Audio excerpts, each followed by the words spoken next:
आप सभी दर्शकों को सप्रेम जय श्री राधे कृष्ण, हरे कृष्णा। आप सभी का हार्दिक स्वागत है। आज के इस वीडियो में मैं आपके लिए पंचदेवों में जिनका मुख्य स्थान है और जिनकी उपासना के बिना कोई भी उपासना संपूर्ण नहीं मानी जाती, सफल नहीं मानी जाती, भगवान भुवन भास्कर सूर्य नारायण जी के संबंध में कुछ जानकारियां मैं लेकर आया। वीडियो अंत तक अवश्य देखिएगा और सभी प्रकार की शास्त्रीय परंपरा के अनुसार श्रुति स्मृति और वैदिक पौराणिक जानकारियों के लिए आप हमारे चैनल को अवश्य सब्सक्राइब करें।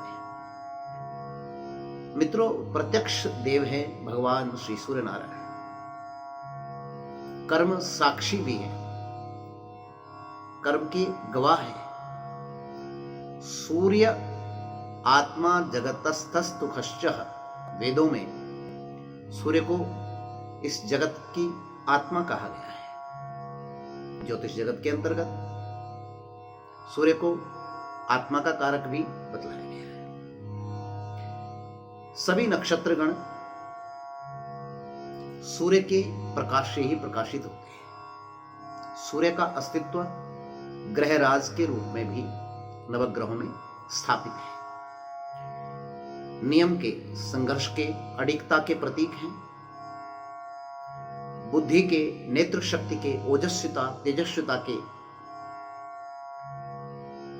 प्रतीक और गायत्री मंत्र, जो महामंत्र है गायत्री, उसके मुख्य देव है सविता सूर्य नारायण।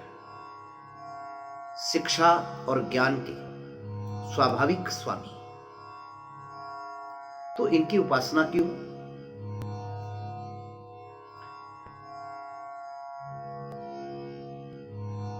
चर्म रोग, क्षय रोग, दुर्बलता, हड्डियों की दुर्बलता, विद्यार्थियों में स्मरण शक्ति की कमी, शिक्षा में बारंबार असफलता, डिप्रेशन, मानसिक अवसाद, मानसिक दुर्बलता, शत्रुओं की बारंबार जीवन में वृद्धि होना और शत्रुओं के द्वारा पराजय होना। यश के देवता भी सूर्य है। बार बार अपयश का मिलना, व्यापार में उतार चढ़ाव, दरिद्रता हमेशा बिल्कुल साथ ही न छोड़ रही हो, और विशेषतर कई बार बुरे स्वप्नों के कारण भी, बार बार बुरे स्वप्न जब आते हैं व्यक्ति को, तो उसके कारण भी मानसिक अवसाद हो जाता है, डिप्रेशन की स्थिति निर्मित हो जाती है। पारिवारिक क्लेश, पिता पुत्र के संबंधों में कटुता,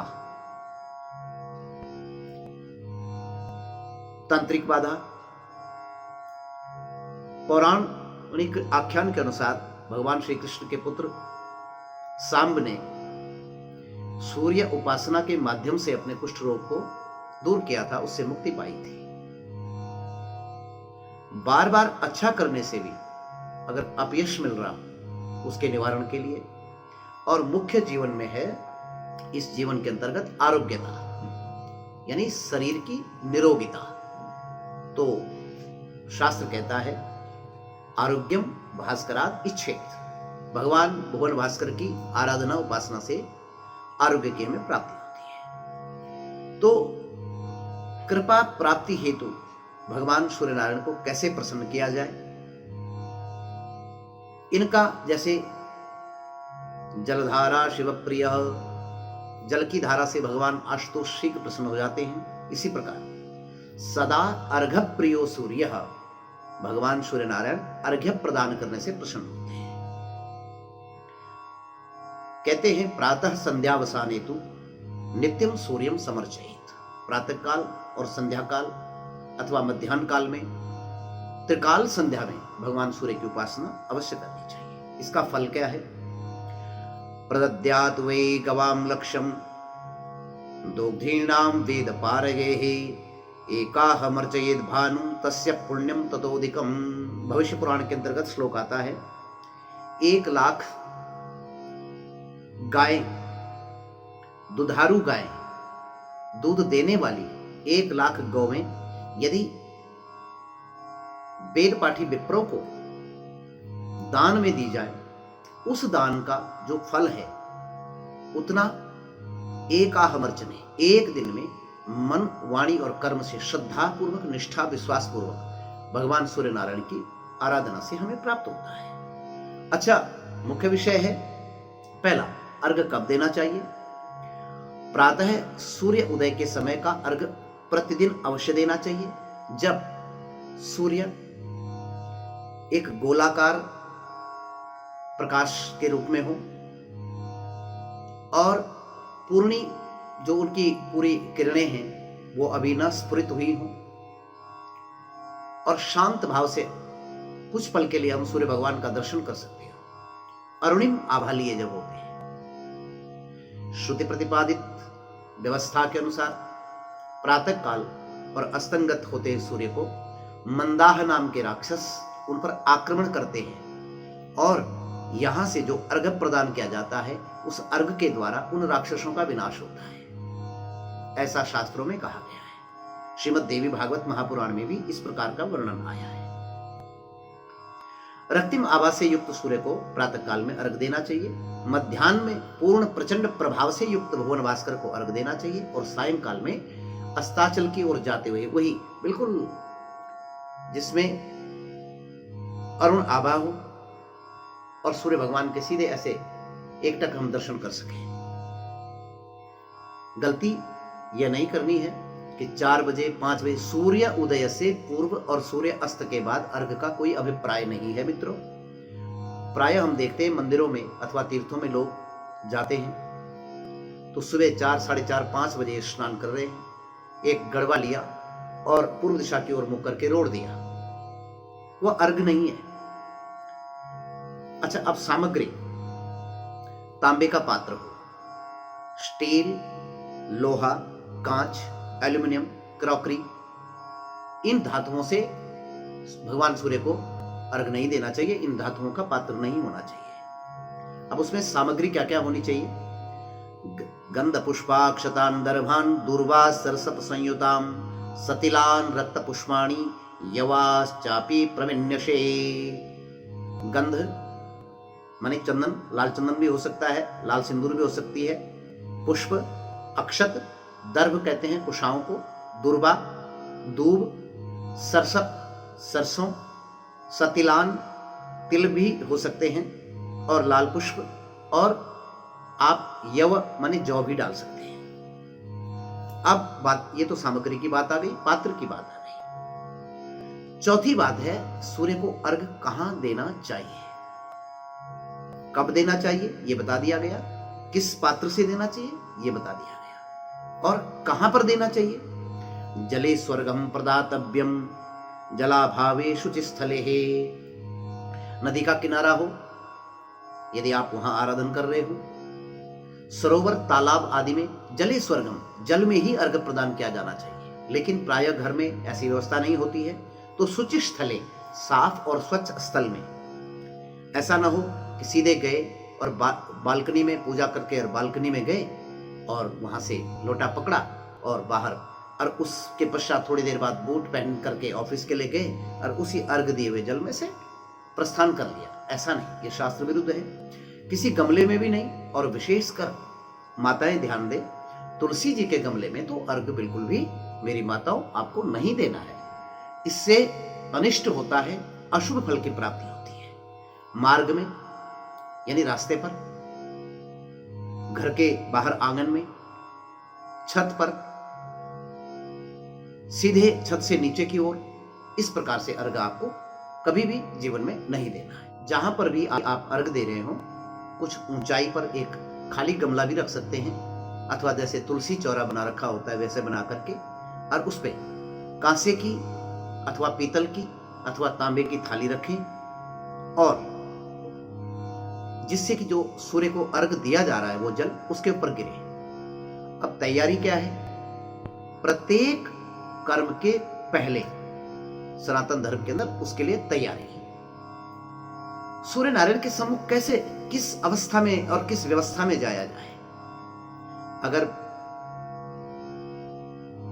बहनों को सूर्य अर्घ देना है, प्रतिदिन सूर्य अर्घ देती हैं, तो मांगलिक वस्त्र धारण करके खुले बालों में नहीं जाना है, मांगलिक वस्त्र धारण करें। आपको यह पवित्र कार्य खुले केश रख करके नहीं करना है। अगर विवाहित हैं, विवाहित माताएं बहनें जितनी भी हैं, तो बिना मांग भरे, मांग में सिंदूर भरे कभी भी भगवान भुवन भास्कर का दर्शन नहीं करना चाहिए। सिर ढककर, और भाइयों को भी तिलक अवश्य लगा लेना चाहिए। अब इसमें वर्जित क्या है? काले वस्त्र, नीले वस्त्र, गीले वस्त्र, मैले वस्त्र, खास करके स्नान के बाद शरीर को साफ स्वच्छ करने वाला तौलिया, उसको लपेटकर, जुराबे पहनकर अर्घ नहीं देना है। और बिना आसन के, यानी जिस स्थान पर आप सूर्य भगवान को अर्घ दे रहे हैं, आपके चरणों के नीचे, आपके पैरों के नीचे आसन होना अति अनिवार्य है, अति आवश्यक है। पैरों पर जल बिल्कुल किसी भी स्थिति में ना गिरे, अथवा सूर्यार्घ के जल का उल्लंघन आपके द्वारा ना हो, ऐसी व्यवस्था आप बनाएं। शास्त्र का प्रमाण श्रवण करें। यह पुनः कृष्ण वस्त्रेण मम कर्म परायणः देव कर्माणि कुर्वीत तस्य वै पातनं शृणु। काले वस्त्र और नीले वस्त्र वर्जित। वाससा चाप्यधौतेन अधौतेन वस्त्रेण, बिना धुले हुए वस्त्र से यो में कर्मणि कारयेत्। आर्द्र कहते हैं गीले को। गीले वस्त्र भी नहीं होने चाहिए, नीले काले नहीं होने चाहिए, और बिना धुले भी नहीं होने चाहिए। आर्धवासस्तु यः कुर्यात् तस्य कर्म निरर्थकम्। अब आती है व्यवस्था मंत्र की। मंत्र क्या है? एहि सूर्य सहस्रांशो तेजो राशि जगत्पतेः अनुकंपय मां भक्त्या ग्रहण अर्घ्यं दिवाकरः। ओम ब्रह्मस्वरूपिणे श्री सूर्यनारायणाय नमः। भगवान ब्रह्मस्वरूपिणे श्री सूर्यनारायण। अब 3 अर्घ देने हैं। 3 अर्घ दे करके, और कालातिक्रमण हो जाए, बहुत देर से आपकी पूजा संपन्न हुई और बहुत देर में, यानी 9-10 बजे, 8, साढ़े 8 बजे आप अर्घ दे रहे, तो उस प्रायश्चित स्वरूप 1 अर्घ और देना चाहिए, 4 अर्घ देने चाहिए। अब पात्र को कैसे पकड़ना है उसके संबंध में आप सुन लीजिए। तर्जन्यंगुष्ठ योगेन, ये पात्र है, तो तर्जनी, ये तर्जनी इंडेक्स फिंगर और अंगुष्ठा के योग से ऐसे जोड़कर, तर्जन्यंगुष्ठ योगेन राक्षसी मुद्रिका स्मृता राक्षसी मुद्रिकार्घेण तत्तोयम रुद्रम भवेत। अगर ऐसे लोटे को ऐसे पकड़कर हम अर्घ देते हैं तो यह राक्षसी मुद्रा है, और इस प्रकार का दिया हुआ अर्घ रुधिर के समान, रक्त के समान माना गया है। अब प्रातः काल के समय ईशन नम्रः प्रभाते हुई, देवी भागवत में 11वें स्कंद के 16वें अध्याय का 52वां श्लोक है। ईशन नम्रः प्रभाते हुए, प्रातः काल में थोड़ा सा झुक करके अर्घ दें।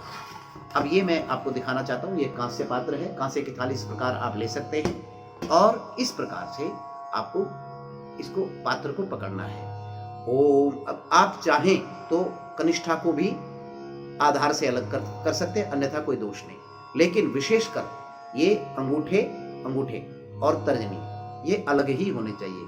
और इस प्रकार ईशन नम्र प्रभाते हुए बड़ी श्रद्धा पूर्वक, निष्ठा पूर्वक, ओम एहि सूर्य सहस्राम तेजो राशि जगतपते अनुकंपय मां भक्त्या ग्रहण अर्घ्यं दिवाकरः। अगर ये श्लोक आप बोल सकते हो तो बड़ी अच्छी बात है, ना बोल सकते हो तो ओम ब्रह्मस्वरूपिणे श्री सूर्यनारायणाय नमः, इस प्रकार बोल करके ओम ब्रह्मस्वरूपिणे श्री सूर्यनारायण 1 अर्घ दें, फिर 1 परिक्रमा करें। ओम ब्रह्मस्वरूपिणे श्री सूर्यनारायण 2रा अर्घ दें, 2री परिक्रमा। ओम ब्रह्मस्वरूपिणे श्री सूर्यनारायण नमः 3रा अर्घ, 3री परिक्रमा, और कालातिक्रमण है तो 4था अर्घ, 4थी परिक्रमा। अब इस लोटे में शेष थोड़ा सा जल बचा लीजिए, और बचाने के पश्चात आपको प्रातः समय में थोड़ा झुक करके, सायंकाल में प्रातः काल में पूर्व की ओर मुख करके, सायंकाल में पश्चिम की ओर मुख करके, और मध्याह्न काल में सूर्य की स्थिति को देख करके। अब आते हैं प्रयोगात्मक।